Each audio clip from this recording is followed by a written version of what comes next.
A lot of us go through our training and our lives kind of in a haze. We don't really see what's in front of us, and the problems we have, we don't know the solutions to. The issue with this is we get this sense of hopelessness, and I felt this for a long time when I started my endurance training journey. And as I begin to progress and as I continue to become better in my life and in my training, I realized that a lot of the information that we really crave and that we really want is actually available through the simple medium of books. So one recommendation that I always give to other runners and to other athletes is to simply read. Read books, read articles, read journals and scientific studies, because they all really shed knowledge onto the science of our training and our lives. Today I'm going to share 3 of the running books that have helped me the most and why they've helped me, and kind of summarize the main themes of them in order to give you guys the most value possible. These books have really changed my training and how I live my life. They have made definite improvements and have given me this kind of solid vision of my body and my training. The simple act of having this knowledge kind of solidifies your life, and it helps you understand things instead of kind of thrashing around in this haze of not knowing. The first book that I'm going to talk about is this. It's called The Big Book of Training and Racing by Dr. Philip Maffetone.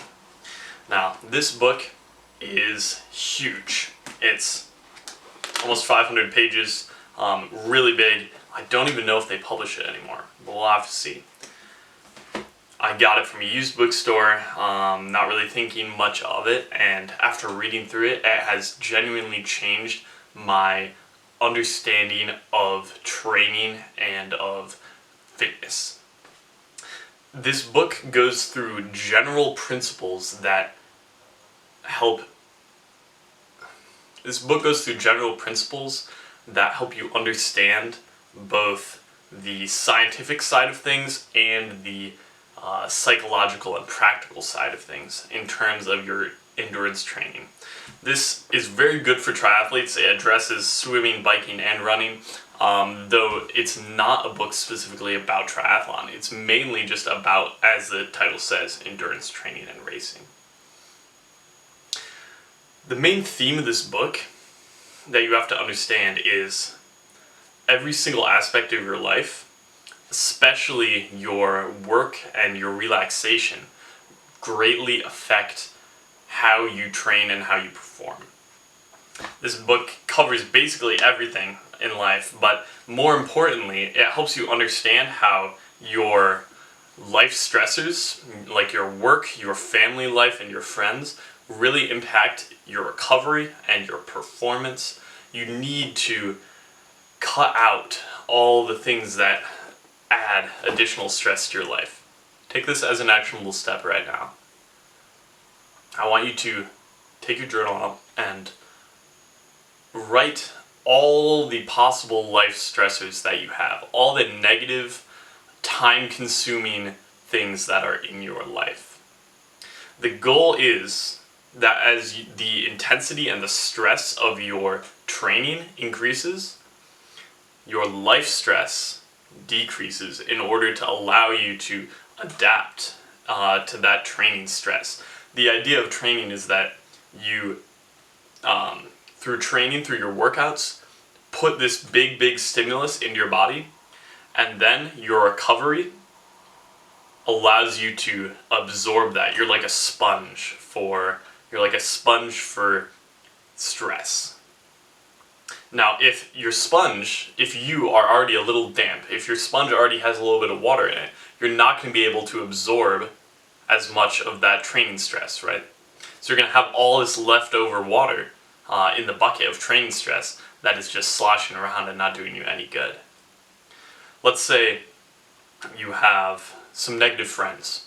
That's a little bit of water in your sponge. Let's say you have some negative self-talk, some negative thoughts. That's more water in your sponge. Let's say you're super stressed out about your family, about your health.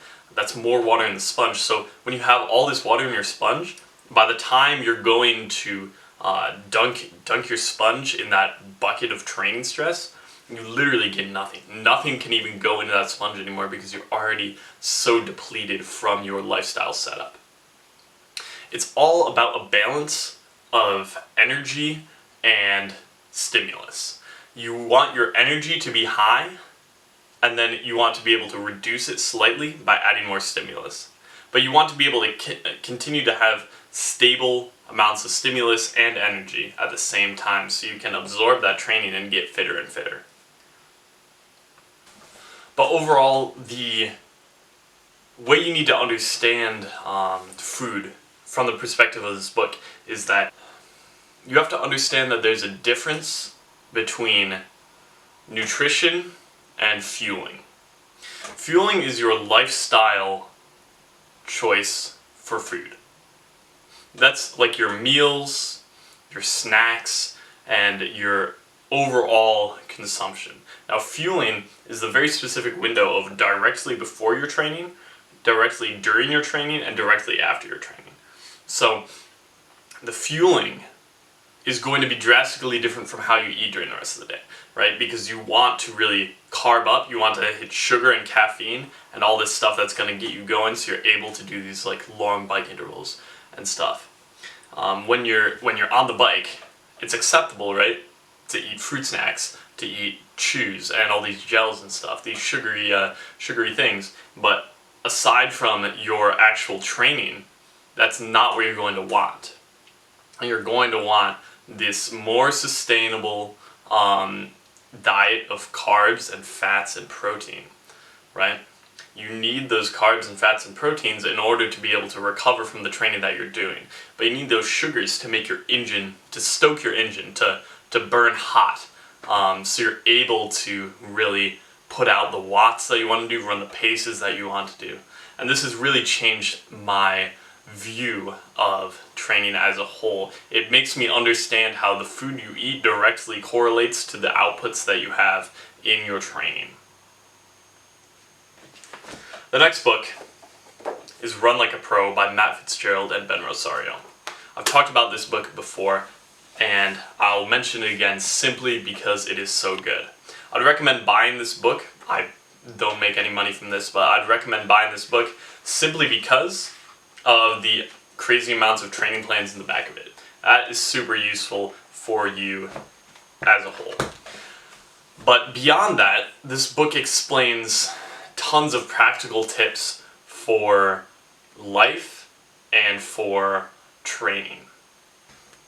And it helps you understand how you are more like a pro athlete than you think you are. The main thing that I've applied from this book is the idea of a mileage sweet spot. We're always super jealous of the people who are able to run 70, 80, 100-mile weeks, but we don't take into account the biological differences between athletes. It might seem kind of black pill, but the idea of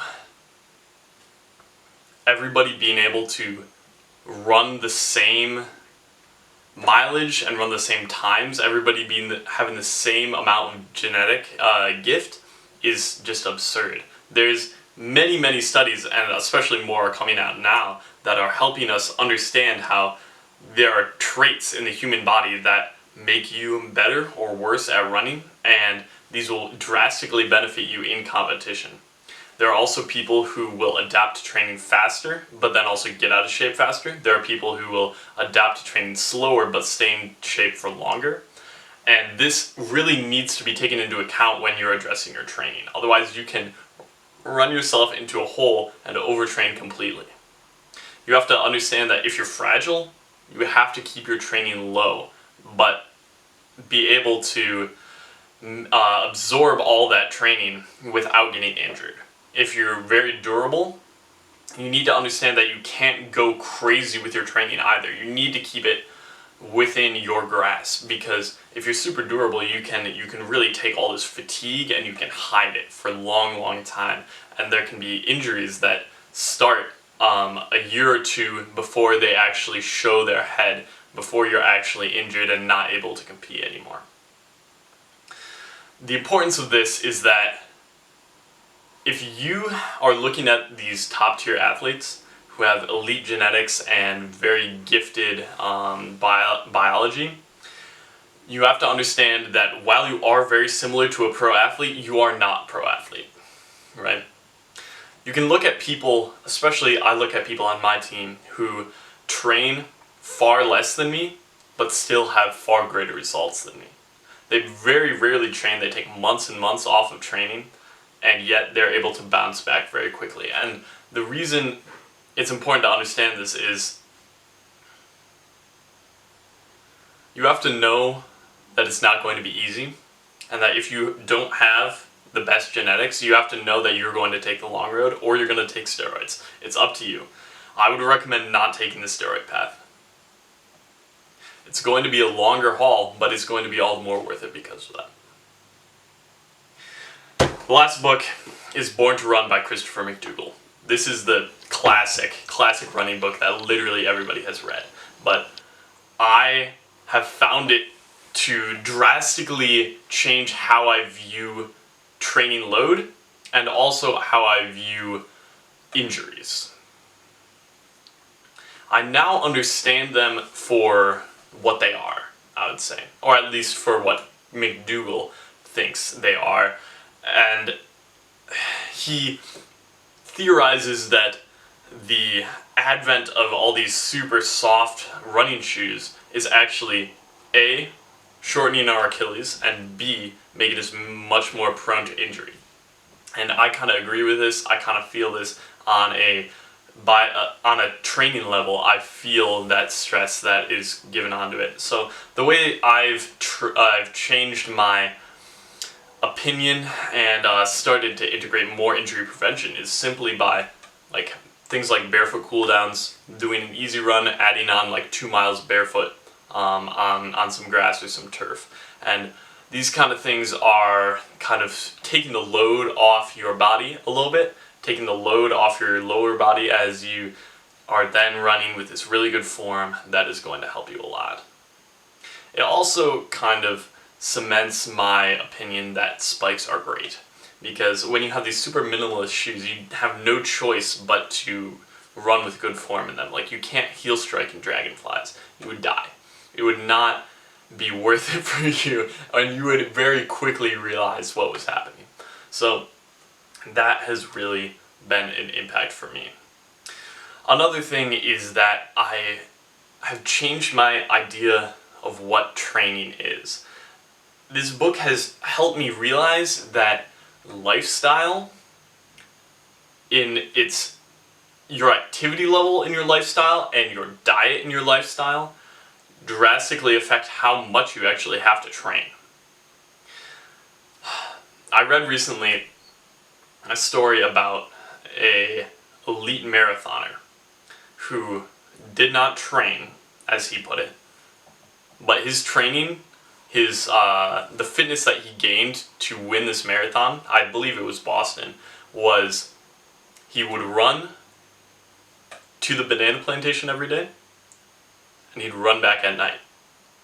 That's not training in the way that we think of it. We think of it as, okay, I'm going to lace up my running shoes, I'm going to go do this 7-mile run, and then I'm going to come back and that'll be my exercise for the day.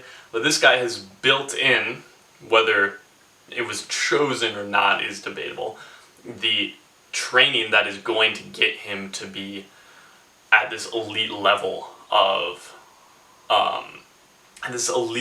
competition.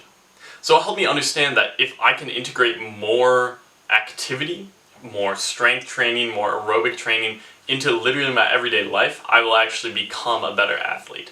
If I can include walking, if I can include carrying things around, and all this other activity, if I can include more time on my feet, this will make you more of a durable athlete and more of a fit athlete if you're able to include all this stuff into your everyday life, if you're able to include all this activity into what you already do on a day-to-day basis. Finally, this book kind of influenced my dream for life in a way. The society described in this book is kind of idyllic and has influenced my ideas for how I want to live an ideal masculine life. You know,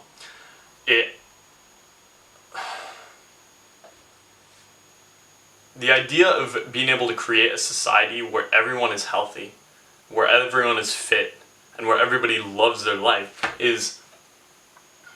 it's incredible to me. And so I believe that if in some way I'd be able to recreate this on a smaller scale and create this group of people, a family, a tribe of people who didn't have to worry about cancer, about heart disease, and all this, if we were able to keep a pristine diet, good water quality, and be fit and healthy, that'd be beautiful. That'd be a beautiful thing to have. Alright, boys. Thank you for watching. Hope these books helped you out. Definitely check them out if you feel like it. They really helped me, so they will hopefully help you as well.